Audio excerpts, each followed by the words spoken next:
ડાંગ જિલ્લાના ભોળા લોકો ફ્રોડ લગ્નથી થઈ જાવ સાવધાન। લગ્ન કરનાર દલાલોની ટોળકી થઈ છે સક્રિય। ગરીબ લોકોને લગ્નની લાલચ આપીને પૈસા પડાવી લેતી દલાલોની એક ટોળકી થઈ સક્રિય।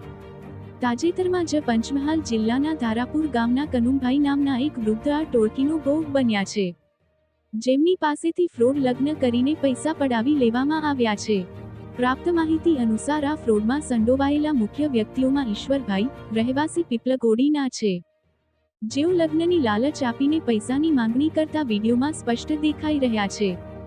તેમની સાથે ગાઢવિહર ગામની લીલવાંતીબેન નામની મહિલા પણ સામેલ છે, જે પૈસા હાથમાં લેતી જોવા મળે છે।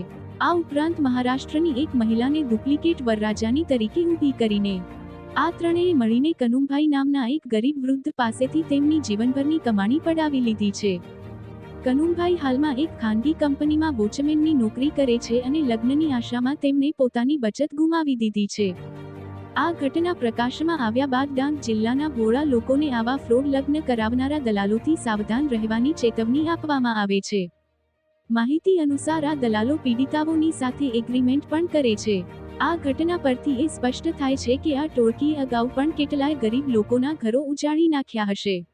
ડાંગ જિલ્લાના તમામ લોકોને અપીલ કરવામાં આવે છે કે તેઓ આવા કોઈપણ શંકાસ્પદ લગ્ન કરાવનારા દલાલોથી સાવધાન રહે અને કોઈપણ પ્રકારની નાણાકીય લેવડ દેવડ કરતા પહેલા સંપૂર્ણ તપાસ કરે।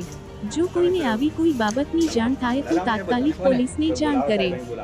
બ્યુરો રિપોર્ટર ચંદુભાઈ કે લહરી, જિલ્લા ડાંગ।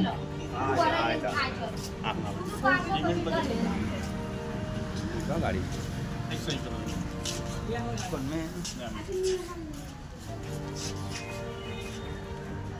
मैं आप जाऊँगी